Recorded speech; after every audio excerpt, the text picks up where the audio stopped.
किंवा यापूर्वीच्या प्रकरणांमध्ये आपण मानसशास्त्रीय संशोधन म्हणजे काय, त्यामध्ये वापरण्यात येणाऱ्या विविध प्रकारच्या संख्यात्मक आणि गुणात्मक पद्धती, त्याचबरोबरीनं संशोधनाचे वेगवेगळे डिझाईन्स किंवा ज्याला आपण आराखडा असं म्हणतो, ते आराखडे कुठले आहेत याबद्दल मानसशास्त्रीय संशोधनाच्या दृष्टीने आपण चर्चा केली होती.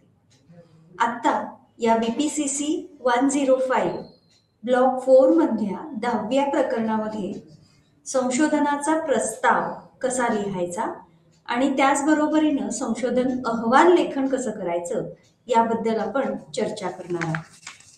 सर्वप्रथम या प्रकरणाची जी उद्दिष्ट आहेत त्यामध्ये आपण ज्या संकल्पना आहेत, संशोधन प्रस्ताव आणि संशोधन अहवाल म्हणजेच research proposal and research report या संदर्भातल्या संकल्पना समजून घेणार आहोत.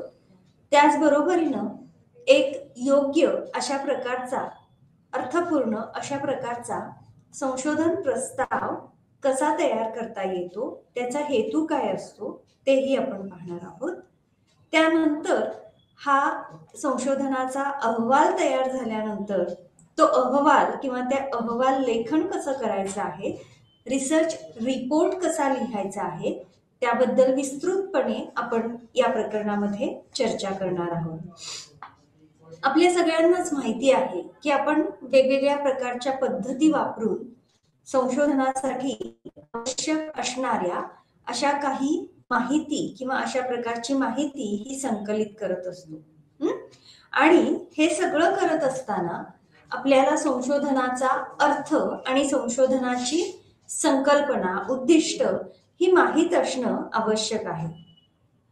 त्यामुळे जेव्हा आपण शास्त्रीय संशोधन करतो तेव्हा आपल्याला या संदर्भातील अत्यंत पद्धतशीर असं विवेचन देणं आवश्यक आहे.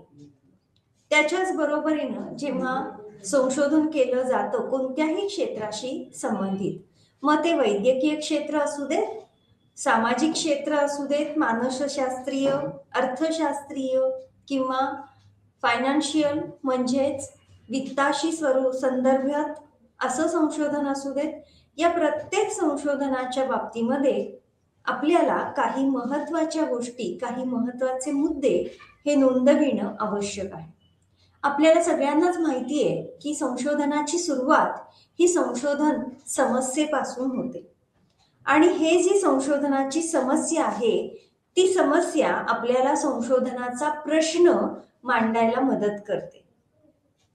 जेव्हा आपण प्रश्न मांडतो तेव्हा महत्वाचा मुद्दा म्हणजे हा जो प्रश्न आहे त्याला उत्तर किंवा उत्तर देण्यायोग्य अशा स्वरूपातला प्रश्न असावा. एक उदाहरण बघा की कर्करोगाच्या संदर्भात संशोधक असा प्रश्न विचारतोय की कर्करोग कसा बरा करता येईल किंवा मी कर्करोग कसा बरा करतो. आता तुमच्या लक्षात येईल की हा जो प्रश्न आहे हा अत्यंत वेग, अत्यंत क्लिष्ट अशा स्वरूपातला प्रश्न आहे.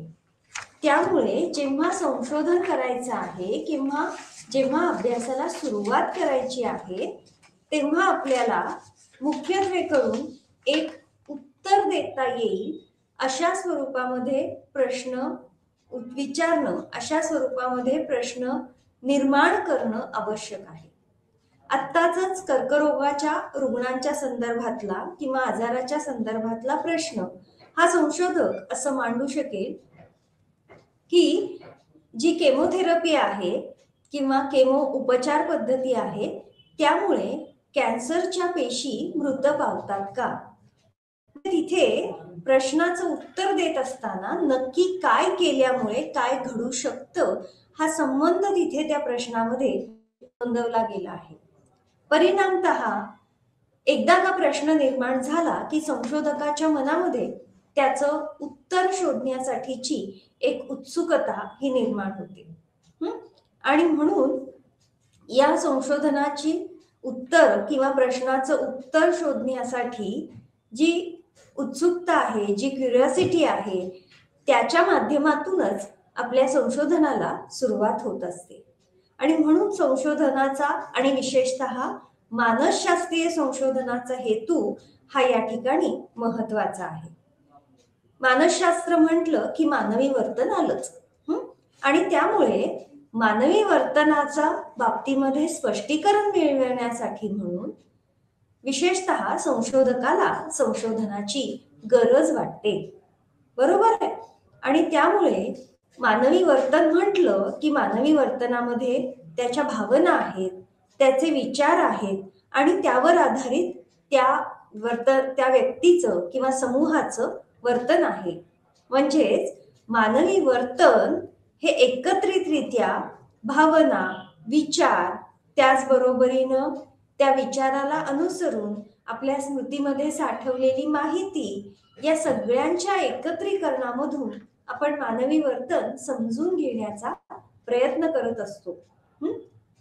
त्यामुळे इथे या संशोधनाचा मुख्य हेतू हा मानवी वर्तन समजून घेणं हा आहे. प्रामुख्याने मानसशास्त्रीय संशोधनामध्ये संशोधनाचा हेतू आहे मानवी वर्तन समजून घेणे.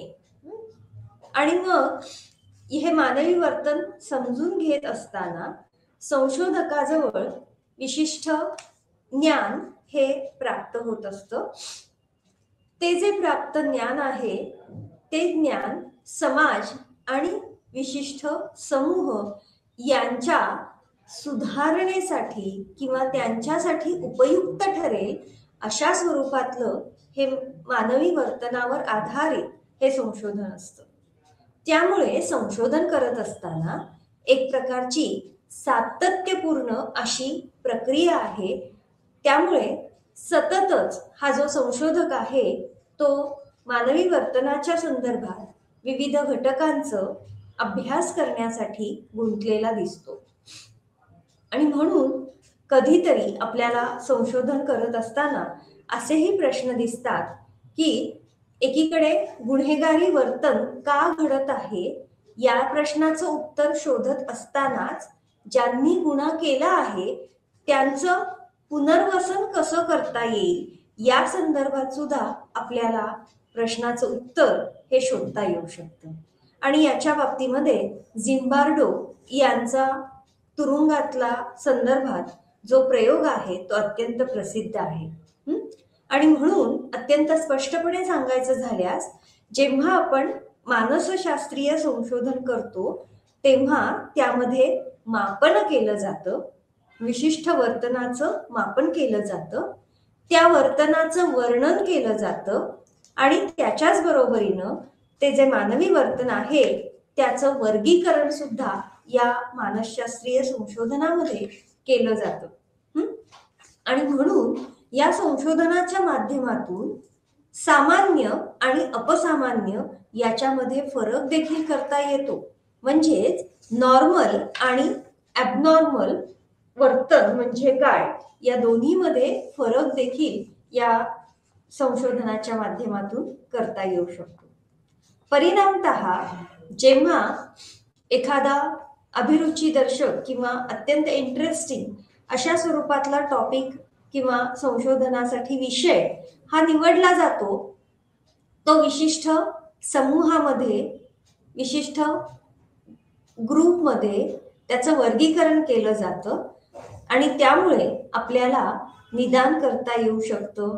त्याच्याच बरोबरीनं विशिष्ट समूहामध्ये अस्तित्वात असणारे विशिष्ट प्रकारचे विचार, वर्तन आणि भावना याचा काय एकमेकांशी संबंध आहे हे देखील आपल्याला मानसशास्त्रीय संशोधनामध्ये अभ्यासता येतं. उदाहरणार्थ काही विशिष्ट समूहातील व्यक्तींना अवसादाची म्हणजेच डिप्रेशनची समस्या आहे. त्यामुळे संशोधक या समस्याग्रस्त व्यक्तींना नियमितपणे व्यायाम आणि विशिष्ट उपचार घेण्याचं मार्गदर्शन करतो. या उपचारांची फलितं काय आहेत तर त्यामुळे हा जो अवसादात्मक अवस्था आहे ही कमी होऊ शकते किंवा ती निम्न पातळीवर येऊ शकते.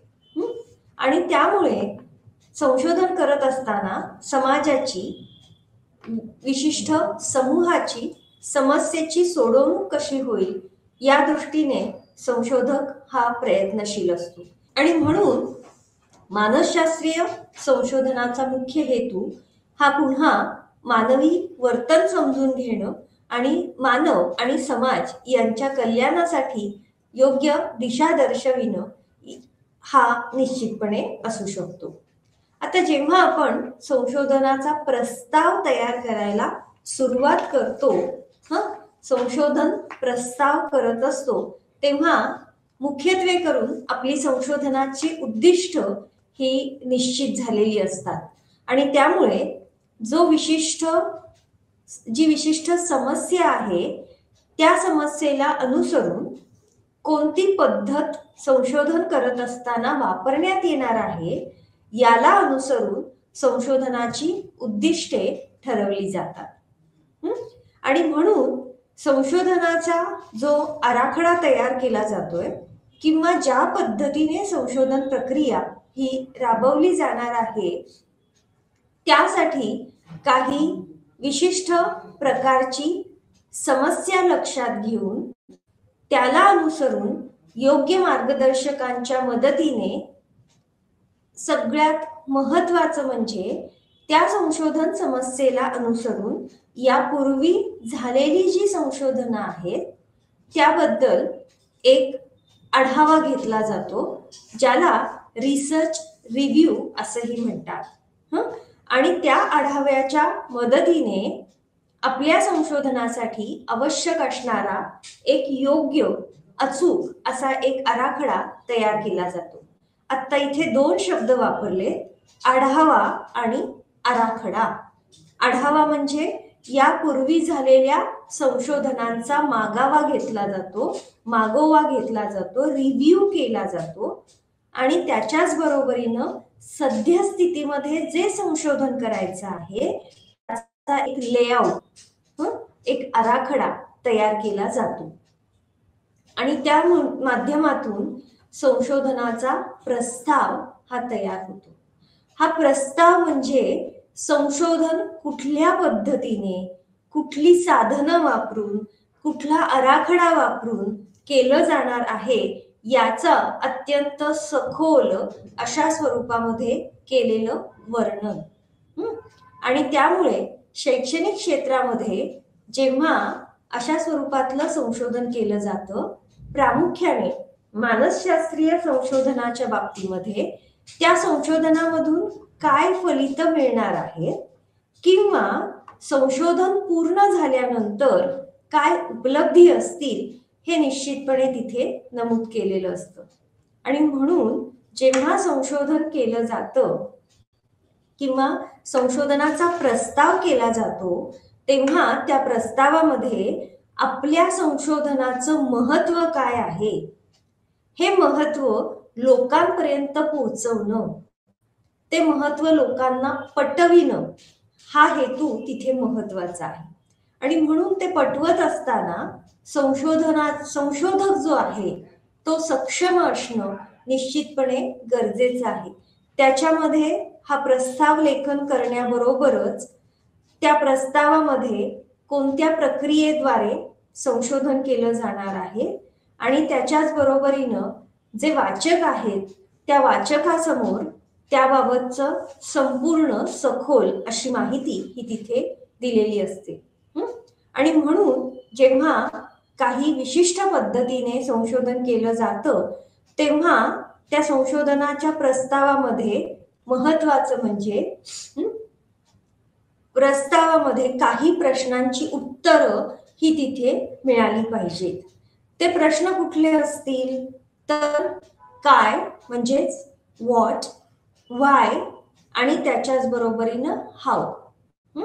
म्हणजेच व्हॉट इज द ऑब्जेक्टिव्ह, संशोधनाचा हेतू काय आहे आणि हे जे संशोधन करायचंय ते का करायचं आहे, आणि इतकंच नाही तर ते का करण्याबरोबरच कशा पद्धतीने करायचं आहे अशा पद्धतीच्या व्हॉट, व्हाय आणि हाऊ या प्रश्नांची उत्तरं ही त्या प्रस्तावामध्ये काही प्रमाणात ही आलेली असतात.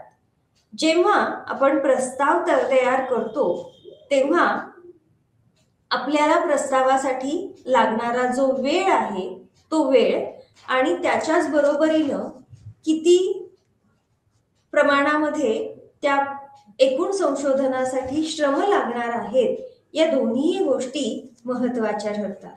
आणि म्हणून जेव्हा आपण संशोधन करतो तेव्हा संशोधनाबाबत 6 महत्वाचे पी हे निश्चितपणे लक्षात घेणं आवश्यक आहे.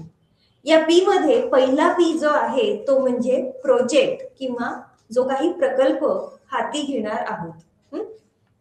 इथे हे स्पष्टीकरण गरजेचं आहे की तुमच्या प्रकल्पामध्ये म्हणजे विशेषतः जेव्हा हा संशोधन प्रस्ताव काही ICSSR सारख्या फंडिंग एजन्सीजकडे किंवा काही विशिष्ट एजन्सीजकडे पाठवला जातो संशोधनासाठी, तेव्हा तिथे या प्रश्नाचं उत्तर आवश्यक आहे की आपल्या संशोधनाची सामाजिक महत्व हे काय आहे किंवा या विशिष्ट संशोधनामध्ये कोणीही का गुंतवणूक करावी.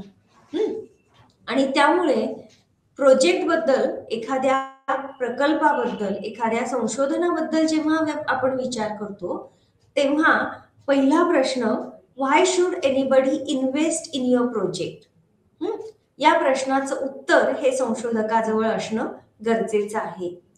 त्याच्यानंतर आता असंख्य संशोधन प्रस्ताव येतात, पण विशिष्ट संशोधन करण्यासाठी विशिष्ट व्यक्तीचीच निवड ही का केली जावी या प्रश्नाचं उत्तर देखील आपण जेव्हा संशोधनाची उपयुक्तता बघतो तेव्हा निश्चितपणे आपल्याजवळ असणं आवश्यक आहे. एखाद्या संशोधन प्रकल्पावर आणि त्यामध्ये सुद्धा विशिष्ट संस्थेने, विशिष्ट व्यक्तीने तयार केलेल्या संशोधन प्रकल्पावर गुंतवणूक का करावी, हे सगळं होत असताना, या प्रश्नांची उत्तरं देत असताना आपण जेव्हा संशोधन प्रस्ताव तयार करतो आहोत तेव्हा किंवा विशिष्ट संशोधन करण्यासाठी आपण नक्की काय तयारी आहे आपली, आणि त्याच्याच बरोबरीनं आपल्याला ते संशोधन करण्यासाठी इतर काही प्रशिक्षणाची आवश्यकता आहे का, म्हणजे ज्याच्यामध्ये एखादी चाचणी द्यायची आहे त्या चाचणीवरली तज्ञता आपल्याजवळ आहे का, त्याच्याच बरोबरीनं आपल्याला जेव्हा प्रदत्त संकलन करायचं आहे त्या पद्धतींबाबत आपली तज्ञता आहे का, या सगळ्या प्रश्नांची उत्तरं ही या तयारीमध्ये येतात. आणि मग निश्चितपणे संशोधन कुठे केलं जाणार आहे, आणि मग ते जे काही टार्गेट ग्रुप असेल किंवा ज्या ठिकाणी संशोधन केलं जाणार आहे त्या संशोधनाच्या बाबतीमध्ये पुन्हा का हा प्रश्न विचारला जातोय. या सगळ्या याच्यात कुठलंही काम करत असताना, कोणत्याही प्रकारचं संशोधन करत असताना जेव्हा आपण मूळ संशोधन करायला सुरुवात करतो तेव्हा त्या संशोधनाच्या रचनेमध्ये किंवा त्या संशोधनाच्या योजनेमध्ये आपलं पॅशन हे सुद्धा तिथे दिसणं, आपली आवड, आपल्याला ते मनापासून करायचं आहे हे जे आहे हे तिथे दिसणं आवश्यक आहे. जेव्हा एखादा वाचक एखादा संशोधन अहवाल हातात घेतो तेव्हा त्या अहवालामधली अचूकता ही देखील निश्चितच महत्वाची आहे. वाचकांसाठी जो काही अहवाल तयार केला जातो हा अत्यंत पारदर्शक अशा स्वरूपातला असला पाहिजे आणि तो विशिष्ट कालमर्यादेमध्ये तयार होऊन अत्यंत योग्य पद्धतीने मांडलेला असा अहवाल त्या संशोधनामधून समोरच्या वाचकांना योग्य पद्धतीने समजेल अशा स्वरूपामधला उपलब्ध होणं आवश्यक आहे. जेव्हा आपण कुठल्याही संशोधनाचे काही गुणधर्म बघतो तेव्हा हे संशोधन जे आहे ते मूळ संशोधन असलं पाहिजे, ओरिजिनल असलं पाहिजे, ज्या प्रश्नांची उत्तरं आजपर्यंत मिळालेली नाहीत असे प्रश्न त्यामध्ये समाविष्ट असले पाहिजेत आणि त्याच्याच बरोबरीनं जे प्रश्न विचारलेले आहेत त्या प्रश्नांची उत्तरं, त्याची स्पष्टीकरणं संशोधकाने देणं हे निश्चितपणे आवश्यक आहे आणि त्यामुळे ओरिजिनॅलिटी, तुमच्या संशोधनामधलं नाविन्य जे आहे ते अत्यंत महत्वाचं आहे. त्याच्याच बरोबरीनं त्या संशोधनाच्या बाबतीमधली काहीशी लवचिकता ही देखील तितकीच महत्वाची ठरते. किती कालावधीसाठी, किती प्रमाणामध्ये आणि त्याचबरोबरीनं संशोधन करत असताना काय संसाधनं लागणार आहेत, जे संशोधन केलं जाणार आहे त्याचं प्रत्यक्षामध्ये निश्चितपणे महत्व काय आहे आणि जो संशोधनाचा हेतू आहे तो हेतू साध्य करता येण्यासारखा आहे का, या सगळ्या गोष्टी इथे संशोधनाच्या प्रस्तावामध्ये नमूद करणं गरजेचं आहे. त्याचबरोबरीनं जेव्हा आपण संशोधनाचा संदर्भ पाहतो तेव्हा जे संशोधन केलं जाणार आहे त्या संशोधनाच्या बाबतीमध्ये सद्यस्थितीमध्ये असणारं जे काम आहे आणि त्याच्याच बरोबरीनं पूर्वी झालेलं जे काम आहे त्याचा कुठेतरी संदर्भ हा तिथे येणं आवश्यक आहे. तसंच जे संशोधन केलेलं आहे ते संशोधन करत असताना भविष्यातील संशोधकांसाठी एक प्रकारे मार्गदर्शक ठरेल असं हे संशोधन असावं. त्याची गुणवत्ता ही निश्चितपणे अशाच स्वरूपातली असावी की जेणेकरून भविष्यातील संशोधनासाठी त्याबद्दल मार्गदर्शन हे मिळू शकेल. जेव्हा आपण संशोधकाचं महत्व तपासून पाहत असतो तेव्हा एक समाज म्हणून संशोधकाचं महत्व हे निश्चितपणे आवश्यक ठरतं. त्याचबरोबरीनं जर संशोधकाला काही कौशल्य शिकायची असतील किंवा संशोधनाच्या बाबतीमधली जर वेगळे काही कौशल्य आत्मसात करायची असतील तर त्या संदर्भातलं प्रशिक्षण देखील निश्चितपणे घेणं आवश्यक आहे आणि त्याबाबत योजना देखील आखल्या जाणं आवश्यक आहे. मगाशी सांगितल्याप्रमाणे संशोधनाचं पॅशन किंवा आवड आणि हे करायचंच आहे ही असणारी जी इच्छा ही निश्चितपणे कोणत्याही क्षेत्रातलं जेव्हा आपण संशोधन करतो तेव्हा तिथे ते महत्वाचं ठरतं. आता आपण संशोधन अहवालाकडे वळूयात.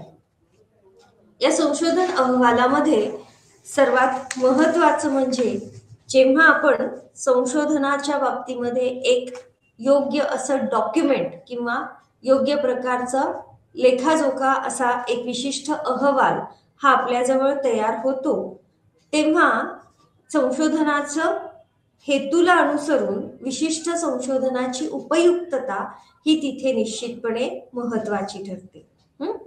जेव्हा एक लिखित स्वरूपातील असं डॉक्युमेंट किंवा अशा स्वरूपातलं एक अहवाल तयार होतो तो जो अहवाल आहे तो अहवाल संशोधन अहवालाच्या स्वरूपामध्ये व्यक्त केला जातो आणि त्यामुळे संशोधनाच्या बाबतीमधले जे जे महत्वाचे घटक आहेत ते त्या अहवालामध्ये समाविष्ट असतात.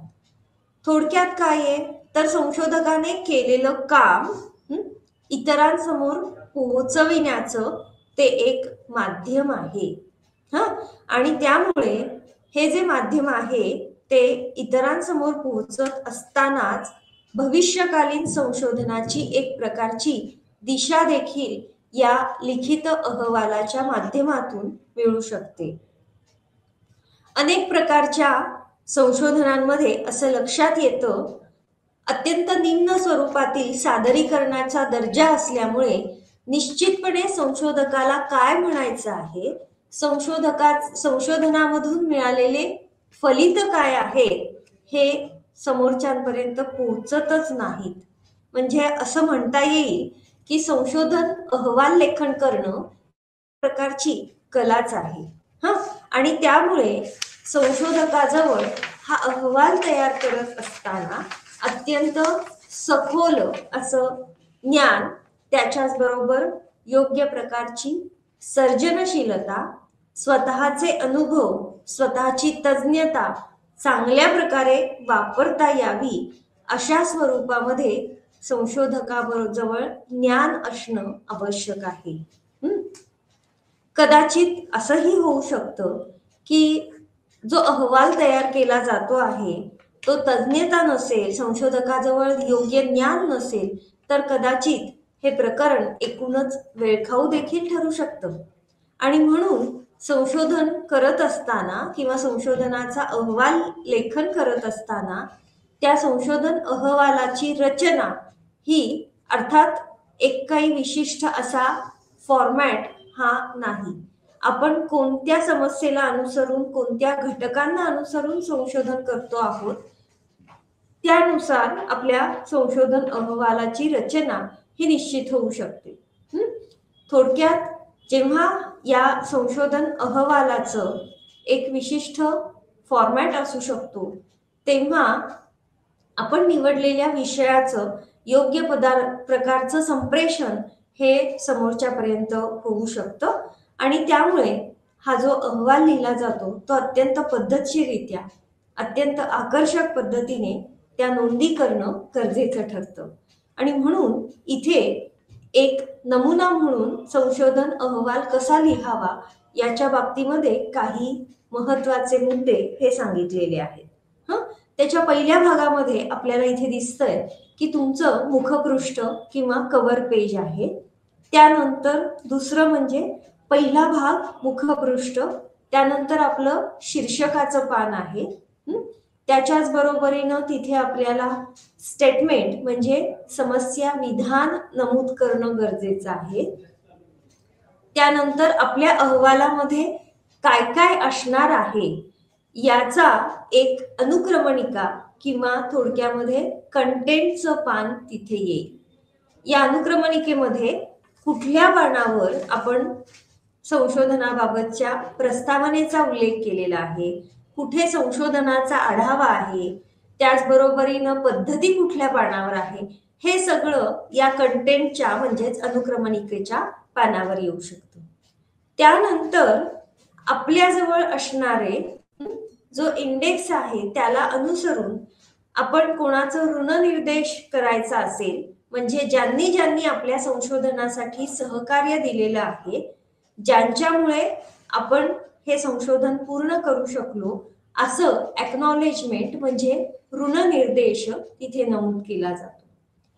त्याचबरोबरीनं जिथे आपण कंटेंटचं पेज देतो आहोत, अनुक्रमणिका देतो आहोत, त्यानंतरच आपल्या अहवालामध्ये जे काही तक्ते, जे काही टेबल्स, आकृत्या आहेत त्याची एक यादी, एक सूची ही तिथे द्यावी लागते. जेव्हा संशोधन पूर्ण होतं तेव्हा समजा एखादी व्यक्ती महाविद्यालयामध्ये काम करते आहे किंवा PhDचं काम करते आहे, तर हा अहवाल तयार झाल्यानंतर कोणाच्या तरी माध्यमातून तो आपल्याला पुढे पोहोचवणं आवश्यक आहे. आणि हे एकूण संपूर्ण अहवालाचं एक समर्पक आणि संक्षिप्त अशा स्वरूपामधला रिपोर्ट हा देखील म्हणजेच संक्षिप्त अहवाल देणं, समरी देणं ही देखील तितकीच महत्वाची आहे. हा जो दुसरा पार्ट आहे, दुसरा भाग हा आपल्या अहवालातला अत्यंत महत्वाचा भाग आहे. मग या अहवालामध्ये काय काय पाहिजे याच्यातले प्रत्येक मुद्दे आपण चर्चा करणारच आहोत. त्याच्यामध्ये पहिलं म्हणजे प्रस्तावना, दुसरं उद्दिष्ट, त्यानंतर समस्या विधान प्रॉब्लेम स्टेटमेंट, त्यानंतर लिटरेचर रिव्ह्यू संशोधनाचा आढावा, पद्धती म्हणजेच मेथोडॉलॉजी, आपण प्रदत्त मेथोडॉलॉजीमध्ये कोणत्या पद्धतीने प्रदत्त संकलन केलं जाईल, कोणता आराखडा वापरला जाईल, नमुना गट कुठला असेल वगैरे वगैरे. हा मिळालेला जो प्रदत्त आहे किंवा जो डेटा आहे त्याचं अर्थविवरण, त्यानंतर त्या अर्थविवरणाला अनुसरून निष्कर्ष आणि काही सजेशन्स किंवा काही सूचना या त्या ठिकाणी येऊ शकतात.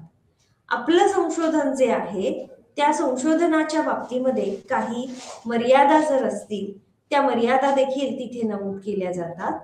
त्याच्याच बरोबरीनं आपण जे जे काही संशोधनामध्ये, उदाहरणार्थ एखादी आपल्याला समजा छोटीशी प्रश्नावली आपण संशोधनासाठी तयार केली आहे, ती प्रश्नावली आपल्या परिशिष्टामध्ये समाविष्ट होते आणि त्याचबरोबरीनं आपण जे जे काही संदर्भ ग्रंथ वापरलेले आहेत त्या संदर्भ सूची देखील तिथे नमूद केली जाते. हा जो दुसरा भाग आहे याची आता आपण विस्तृतपणे चर्चा करूया. यामध्ये पहिलं जे आहे ती म्हणजे प्रस्तावना. या प्रस्तावनामध्ये आपण ज्या विषयाची निवड केलेली आहे त्या विषयाबाबतचं एक सर्वसामान्य माहिती किंवा वाचकांना पुढे नेत असताना विषय नक्की काय आहे त्याची स्पष्टता या प्रस्तावनेच्या माध्यमातून येऊ शकते. हे करण्यासाठी संशोधकाला एक छोटीशी समरी किंवा एक छोटासा अहवालाचा कॉम्पॅक्ट समरी, सारांश हा तिथे देणं गरजेचं असतं.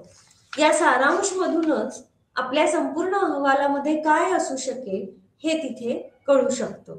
आणि म्हणून संशोधनाच्या प्रस्तावनेमध्ये आपण जी माहिती गोळा केलेली आहे किंवा आपण संशोधनाचा अहवाल जो मांडलेला आहे त्याबद्दलची पार्श्वभूमी आणि त्याच्याच बरोबरीनं आपण जो विषय निवडलेला आहे त्या विषयाबद्दल समोरच्या वाचकांपर्यंत त्याचा अर्थ योग्य पद्धतीने लागता यावा, तसंच संशोधनाची गरज काय आहे, हाच विषय का निवडलेला आहे, अशी जी संशोधनाची गरज आहे आणि मग संशोधनामध्ये ज्या पद्धतीने ते संशोधन केलं जाणार आहे ह्या मूलभूत गोष्टी आणि मग पूर्ण संशोधन झाल्यानंतर त्याची फलित काय असतील अशा थोडक्यामध्ये मांडलेल्या घटक किंवा गोष्टी या प्रस्तावनेमध्ये आपण समाविष्ट करतो.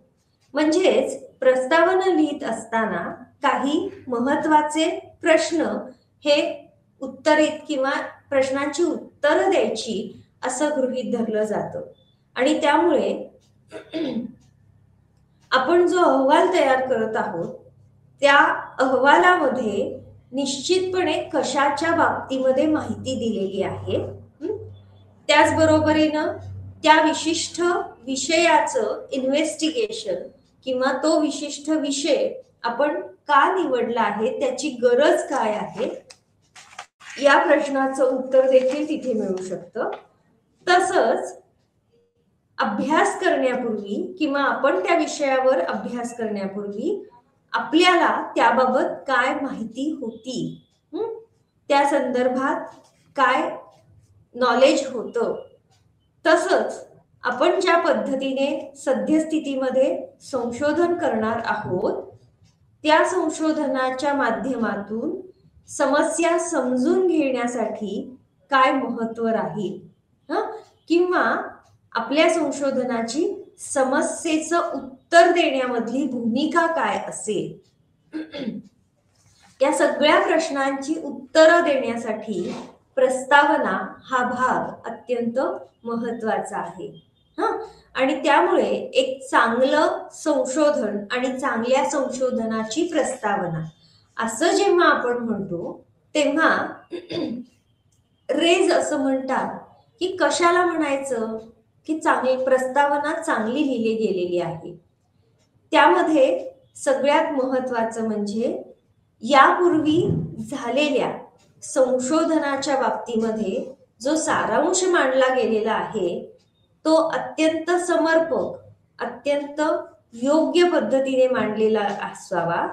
असं म्हणता येईल की हा जो सारांश आहे तो एक पद्धतीने आपल्या अहवालाचा पाया आहे आणि त्यामुळे हा पाया अशा प्रकारची खात्री देतो की आपल्याला संशोधन कोणत्या विषयाला अनुसरून केलं जाणार आहे त्या विषयाची समस्या काय आहे, टॉपिक अँड प्रॉब्लेम, हे समजून घेण्याची खात्री होते. आणि त्याच्याच बरोबरीनं यामध्ये कशा पद्धतीने यापूर्वी झालेलं जे संशोधन आहे आणि सध्याची समस्या याच्यामध्ये एक प्रकारची जी गॅप आहे, ती गॅप आपल्या टॉपिकच्या माध्यमातून कशी भरून काढली जाणार आहे, किंवा यापूर्वी झालेल्या संशोधनांमध्ये ज्या कमतरता होत्या त्या आपल्या संशोधनामधून कशा भरून निघतील, हे इथे या प्रस्तावनामध्ये स्पष्टपणे नमूद केलं जाऊ शकतं. आणि म्हणून जेव्हा आपण अत्यंत सैद्धांतिक, शास्त्रीय किंवा एखादा पॉलिसी डॉक्युमेंट किंवा विशिष्ट पद्धतीने काही धोरणं ठरवण्याच्या दृष्टीने अशा स्वरूपामध्ये आपलं संशोधन हे कशा पद्धतीने पूरक ठरू शकेल याबद्दल एक योग्य पद्धतीची नोंद ही त्या प्रस्तावनेमध्ये येणं आवश्यक आहे. म्हणून जेव्हा आपण एक चांगल्या प्रकारची प्रस्तावना असं म्हणतो, तेव्हा थोडक्यामध्ये प्रस्तावनेवरूनच पुढील संशोधन अहवालाचा अंदाज येऊ शकतो. प्रस्तावना हीच एक प्रकारचं इम्प्रेशन क्रिएट करू शकते. त्याच्यामुळे प्रस्तावना ही वाचकांसाठी अत्यंत योग्य पद्धतीने आपण मांडलेली जी विधानं आहेत त्या विधानांची कारण मीमांसा ही तिथे पटवून देऊ शकते. आणि त्यामुळे मांडलेली विधानं आणि मिळालेली फलितं या दोघांच्या बाबतीमध्ये वैधता आणि फलितांची उपयुक्तता किंवा त्याचं जे उपयोजन आहे त्या दृष्टिकोनातून संशोधन अहवाल अत्यंत योग्य पद्धतीने मांडणं आवश्यक आहे. संशोधनाच्या प्रस्तावनेच्या माध्यमातून धनात्मक किंवा चांगल्या प्रकारचं पॉझिटिव्ह असं इम्प्रेशन निर्माण करण्यासाठी हा जो संशोधनाची प्रस्तावना आहे ती अत्यंत थोडक्यामध्ये मात्र अचूक शब्दांची मांडणी अत्यंत प्रिसाईज अशी असणं आवश्यक आहे, जेणेकरून जो वाचक आहे तो वाचण्यामध्ये गुंतून पडेल. आणि म्हणून आपली जी प्रस्तावना आहे ती छोट्या छोट्या परिच्छेदांमध्ये संपूर्ण संशोधन अहवालाची एक प्रकारची आउटलाईन ही तिथे उपलब्ध झाली पाहिजे. आता जेव्हा आपण संशोधन अहवाल बघायला सुरुवात करतो तेव्हा त्याची रचना किंवा त्याबाबत दृष्टिकोन हा असावा. कारण प्रस्तावनेमध्ये आता सांगितल्याप्रमाणे अत्यंत समर्पक आणि अचूक शब्दात मांडलेला मात्र त्याच्यामध्ये फापट पसारा असता कामा नये. त्यामुळे त्या अहवालामध्ये प्रस्तावनेमध्ये मी काय वाचत आहे, त्या वाचत असताना मला नक्की कुठला मुद्दा महत्वाचा वाटावा आणि सद्यस्थितीमध्ये कोणत्या मुद्द्यावर प्रकाश टाकला आहे या प्रश्नांची उत्तरं ही तिथे मला वाचक म्हणून मिळणं आवश्यक आहे. आणि त्यामुळे संशोधन समस्येला अनुसरून आपण असं म्हणूया की एक प्रकारचा हा इथे त्रिकोणात्मक अशा स्वरूपामधली ही रचना असू शकते. याच्यामध्ये या त्रिकोणाच्या वरच्या टोकाला संशोधनाबद्दल अत्यंत विस्तृत स्वरूपामध्ये असे काही घटक नोंदवणं आवश्यक आहे. आणि मग त्याच्यानंतर आपण हळूहळू खालच्या दिशेने येत असताना विशिष्ट माहिती आणि ती माहिती पूर्वीच्या संशोधनामधली जी गॅप आहे, जी पोकळी आहे ती कशी भरून काढणारी आहे.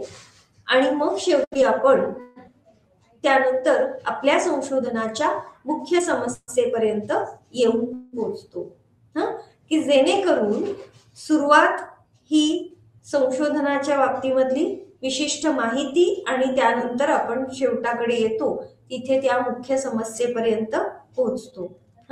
आणि त्यामुळे संशोधनाच्या किंवा संशोधन विषयाला अनुसरून नक्की कोणत्या प्रश्नांची उत्तरं मिळणार आहेत ते आपल्याला इथे कळू शकतं. एक साधारणतः प्रस्तावनेच्या बाबतीमध्ये काही महत्वाचे मुद्दे किंवा काही महत्वाचे टप्पे हे लक्षात घ्यायला पाहिजे.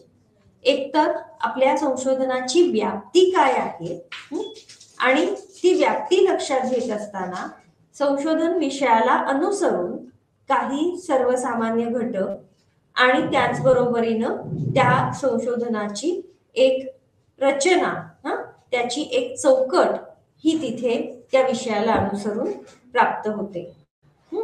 त्याचबरोबरीनं सद्यस्थितीमध्ये जर काही विरोधी अशा स्वरूपातले मुद्दे असतील तर सद्यस्थितीमध्ये जे संशोधन केलं जातंय त्या संशोधनाच्या आधारे हा जो एक विरोधी असे जे काही मुद्दे आहेत त्या मुद्द्यांवर प्रकाश टाकणं हे देखील तितकंच महत्वाचं आहे.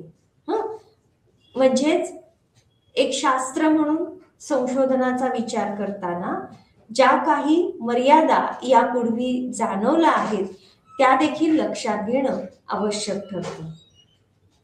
त्यानंतर आपला जो अभ्यासाचा विषय आहे तो विषय आपल्या उद्दिष्टांच्या चौकटीमध्ये बसवणं, त्या अभ्यासामधले काही महत्वाचे घटक नमूद करणं आणि आपल्याला मिळणाऱ्या फलितांचं महत्व काय आहे ते देखील स्पष्ट करणं गरजेचं ठरतं.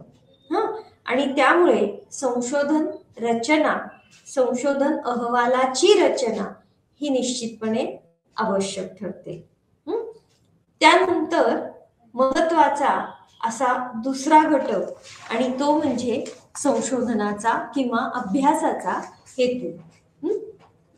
अभ्यासाचा हेतू हा एक प्रकारची दिशा आहे आणि त्यामुळे ही दिशा संशोधकाला हेतूला अनुसरून अभ्युपगम किंवा सिद्धांत कल्पना मांडायला मदत करते. आणि त्याचबरोबरीनं या अभ्यासाच्या हेतूमुळे आपल्या संशोधनाच्या समस्येचं पार्श्वभूमी काय असू शकते हे देखील संशोधकाला कळतं.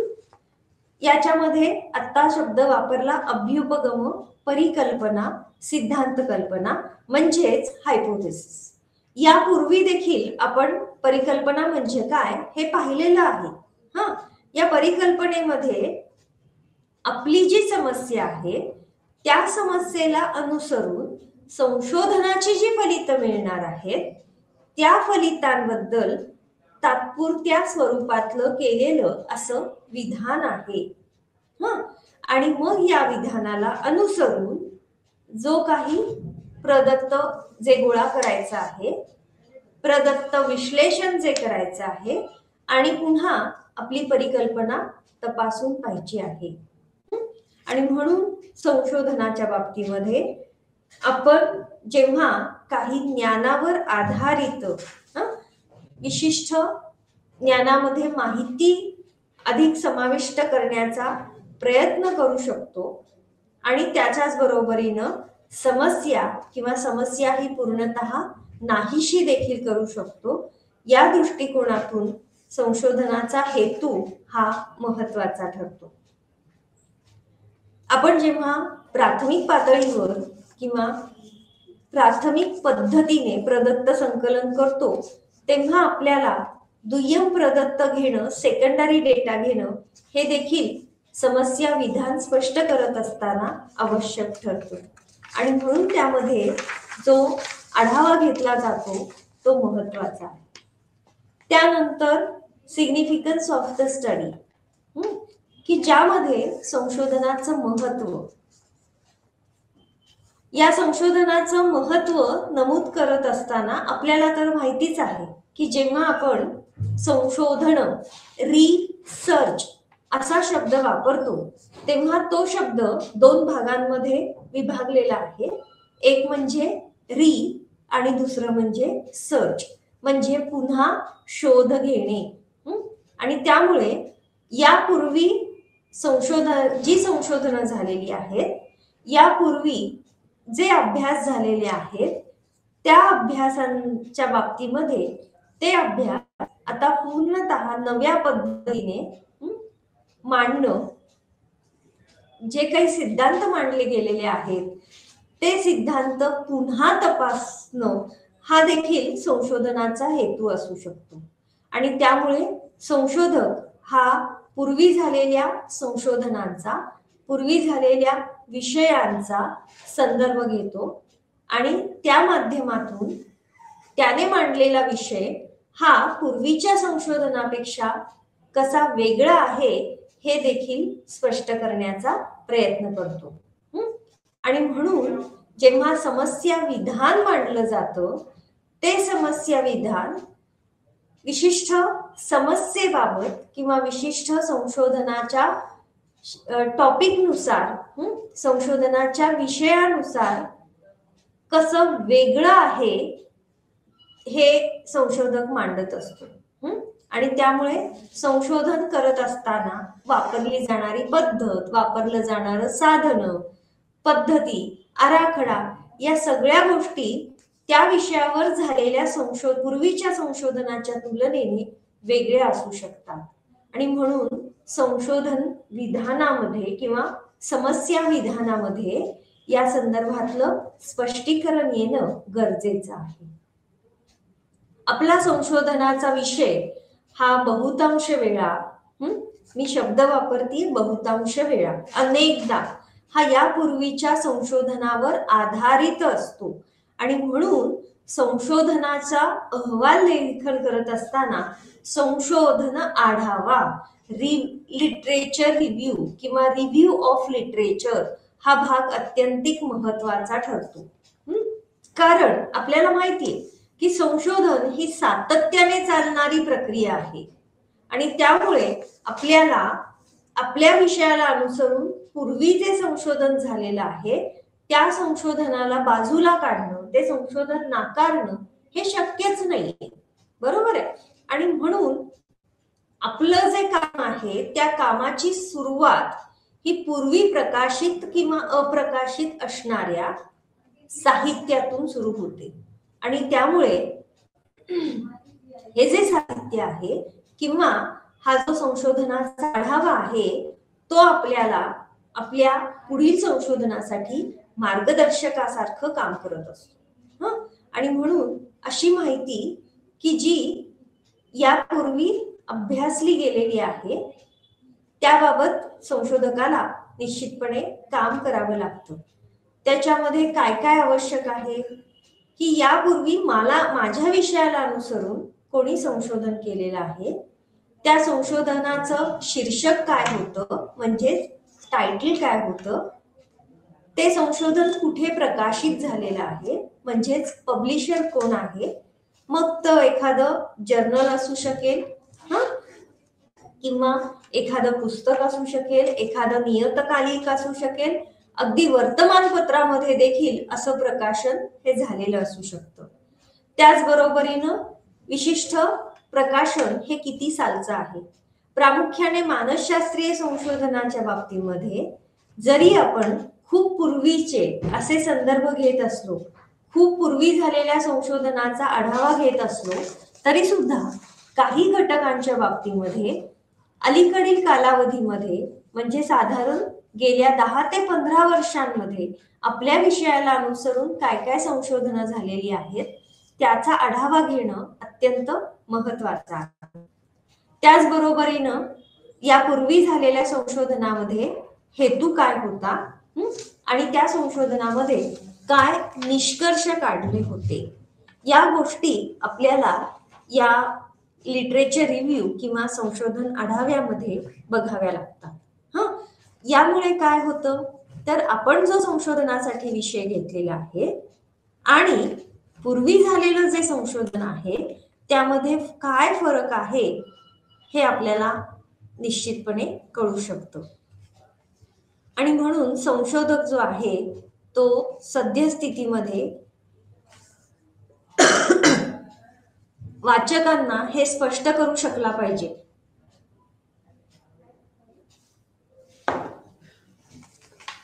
की आपलं संशोधन हे पूर्वीच्या संशोधनापेक्षा कसा वेगळं आहे आणि त्याचबरोबरीनं पुढे येणारी आपल्या कामाच्या संदर्भातली जी निष्कर्ष आहेत, जी फलितं आहेत आणि पूर्वीची आलेली फलितं, या फलितांच्या बाबतीमध्ये जी काही पुढची आव्हानं आहेत ती आव्हानं स्वीकारायला देखील हा संशोधक तयार असला पाहिजे. आणि त्यामुळे पूर्वीच्या संशोधनामध्ये काय राहिलं होतं आणि आत्ताच्या संशोधनामध्ये ते काय समाविष्ट करण्यात आलेलं आहे याची माहिती देखील या अहवालाच्या मदतीने आपल्याला मिळू शकते. आपण जेव्हा हा संशोधन आढावा घ्यायला सुरुवात करतो, रिसर्च रिव्ह्यू घेतो, तेव्हा आपल्याला 5C, सी फॉर कॅलकट्टा, ओके, हे 5C लक्षात घेणं गरजेचं आहे. एक म्हणजे विशिष्ट नोंद करणं. आपण जेव्हा काही संशोधन यापूर्वी झालेलं नोंदवत आहोत तेव्हा आपल्याला तिथे पूर्वीची जी समस्या आहे ती समस्या आणि आत्ता मांडलेली जी समस्या आहे ती समस्या वैशिष्ट्यपूर्णरित्या नोंदविता आली पाहिजे. त्यानंतर दुसरा जो सी आहे तो आहे कंपेअर, तुलना करता आली पाहिजे. कशाची तुलना करायची आहे? आपल्या विषयाला अनुसरून यापूर्वी झालेलं जे संशोधन आहे, आत्ताचं संशोधन, तिथे मांडलेली समस्या, तिथे वापरलेल्या पद्धती, तिथे कुठले सिद्धांत लक्षात घेतले होते आणि त्याची मिळालेली फलितं, याची तुलना ही करता आली पाहिजे. त्याचबरोबरीनं आपल्याला तिथे कुठेतरी फरक हा देखील निदर्शनास आणून देणं आवश्यक आहे. काही कॉन्ट्रावर्सीज असतील, काही विरोधाभास असतील, काही मतभिन्नता असतील, त्या देखील तिथे नमूद करणं गरजेचं आहे. हा जो संशोधक आहे हा विशिष्ट सिद्धांताला पुष्टी देणारा किंवा तो विशिष्ट सिद्धांत कसा वैध आहे हे देखील त्याने स्पष्टपणे तिथे मांडणं आवश्यक आहे. आपण वापरलेली जी पद्धती आहे ती कशी योग्य आहे ही देखील तिथे त्याला स्पष्टपणे मांडता आलं पाहिजे. आणि त्या म्हणजेच तिथे जे 5C दिले आहेत त्या 5C मध्ये नोंद करणं, साईट, त्यानंतर कंपेअर, तुलना करणं, कॉन्ट्रास्ट, विरोधाभास लक्षात आणून देणं, क्रिटिक, की ज्यामध्ये आपल्याला जे म्हणायचं आहे ते अत्यंत स्पष्टपणे विशिष्ट सिद्धांताबाबतीमध्ये स्पष्टीकरण देता आलं पाहिजे. आणि तितकंच नाही तर सद्यस्थितीमध्ये उपलब्ध असणारं जे साहित्य आहे आणि आपलं जे काम आहे ते एकमेकांना जोडता आलं पाहिजे, एकमेकांशी कनेक्ट करता आलं पाहिजे. आणि म्हणून त्या सी मधला 5वा सी जो आहे तो आहे कनेक्ट. अशा पद्धतीने लिटरेचर रिव्ह्यू मध्ये या ठराविक गोष्टी आपल्याला लक्षात घेणं आवश्यक आहे. लिटरेचर रिव्ह्यू किंवा संशोधनाचा आढावा, यापूर्वी झालेल्या संशोधनाचा आढावा हे अत्यंत महत्वाचा असा आपल्या संशोधन अहवालामधला भाग आहे. त्यानंतर पद्धती हा देखील महत्वाचा संशोधना अहवालामधला जो टॉपिक आहे. रिसर्च मेथडॉलॉजी म्हणजेच संशोधन पद्धती. आता संशोधन पद्धती म्हणजे काय आहे तर प्राथमिक पातळीवर मेथड ऑफ डेटा कलेक्शन म्हणजेच काय तर प्रदत्त संकलनाची पद्धती. आपल्याला प्रदत्त संकलन करण्यासाठी 2 प्राथमिक असे स्रोत आहेत. There are 2 sources. एक म्हणजे प्रायमरी म्हणजेच प्राथमिक स्रोत आणि दुसरा म्हणजे सेकंडरी दुय्यम स्रोत. प्राथमिक स्रोताच्या बाबतीमध्ये आपण यापूर्वी प्रत्यक्षामध्ये ऑन फील्ड जाऊन सर्वेक्षण केलं, ऑन फील्ड जाऊन आपण चाचणी भरून घेतली आणि त्यामुळे प्रश्नावल्या भरून घेणं, मुलाखत घेणं हे जे आहे हे प्रामुख्याने प्राथमिक स्रोतामध्ये येतं. आणि दुसऱ्या प्रकारचं माहिती संकलन करण्याचा जो भाग आहे तो प्रामुख्याने आपण ग्रंथालयांवर किंवा लायब्ररी वर्कवर अवलंबून असतो. आणि म्हणून प्रदत्त संकलनाच्या पद्धतीमध्ये ते नमूद करणं गरजेचं आहे की कोणत्या पद्धतीने प्रदत्त संकलन केलं जाणार आहे. प्रदत्त किंवा आपल्या डेटाचा स्रोत सोर्स काय आहे. त्याच्याच बरोबरीनं सॅम्पलिंग मेथड म्हणजे नमुना चयन पद्धती. यापूर्वी आपण अनेक प्रकारच्या नमुना चयन पद्धती, नमुना निवडीच्या पद्धती बघितलेल्या आहेत. ती पद्धत कुठली वापरलेली आहे विशिष्ट संशोधनाच्या बाबतीमध्ये हे देखील तिथे नमूद करावं लागतं, जिथे आपण मेथॉडॉलॉजीचा अहवालामध्ये चॅप्टर लिहितो तिथे. त्याचबरोबरीनं कुठल्या पद्धतीने संशोधन केलं जाणार आहे. आपण जेव्हा संशोधन करत असतो तेव्हा संशोधनामध्ये विशिष्ट समस्येला अनुसरून वेगवेगळे घटक जे आहेत ते लक्षात घेतले आहेत आणि त्यामुळे तो जो समस्येला अनुसरून हे वेगवेगळे जे घटक आहेत त्या घटकांचं सामान्यीकरण कसं करता येऊ शकेल हे देखील तिथे नमूद करणं गरजेचं असतं. जर आपण संशोधनच्या बाबतीमध्ये प्रदत्त संकलनाच्या बाबतीमध्ये ज्या काही मापन श्रेण्या वापरणार आहोत त्या मापन श्रेण्यांचा देखील तिथे उल्लेख येणं आवश्यक ठरतं. जेव्हा आपण प्राथमिक पातळीवर प्रदत्त संकलन करतो तेव्हा आपल्या अपेंडिक्स मध्ये म्हणजेच जिथे आपण काही परिशिष्ट जोडतो त्या परिशिष्टाच्या भागामध्ये आपल्या प्रश्नावल्यांच्या काही प्रती या तिथे जोडणं आवश्यक आहे. संशोधन पद्धतीमध्ये पुन्हा ही पद्धतीमध्ये सुद्धा अत्यंत योग्य पद्धतीने सुरचित तार्किक प्रकारे ही संशोधन पद्धती नमूद करणं गरजेचं आहे. म्हणजेच काय तर आपण थेट कुठलं टूल वापरणार आहोत याच्यावर नाही पोचत, तर आधी आपल्याला हे लिहिणं गरजेचं आहे की कोणता नमुना गट वापरला जाणार आहे, नमुना चयन कुठल्या पद्धतीने होणार आहे. म्हणजे एकदा का विशिष्ट नमुना गट लक्षात आला की त्याला अनुसरून कोणतं साधन कोणती प्रश्नावली वापरली जाईल आणि म्हणून ते एकमेकांशी कनेक्टेड एकमेकांशी जोडलेलं तर्कशुद्धरित्या जोडलेलं असं लिखाण हे तिथे असणं आवश्यक आहे. त्याचबरोबरीनं जी पद्धती आपण वापरणार आहोत ती पद्धती का निवडलेली आहे हे देखील स्पष्टपणे कन्व्हिन्सिंगली समोरच्या वाचकापर्यंत संशोधकाला पोहोचवता आलं पाहिजे.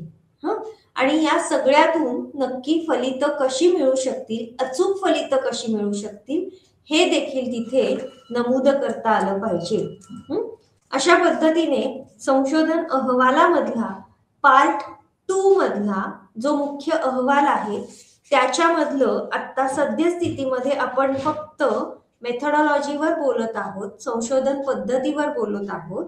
या पुढच्या तासाला आपण उर्वरित भागाचा परामर्श घेणार आहोत, त्याच्यावर प्रकाश टाकणार आहोत. आजच्या तासाला आज आपण इथे थांबूया. थँक्यू.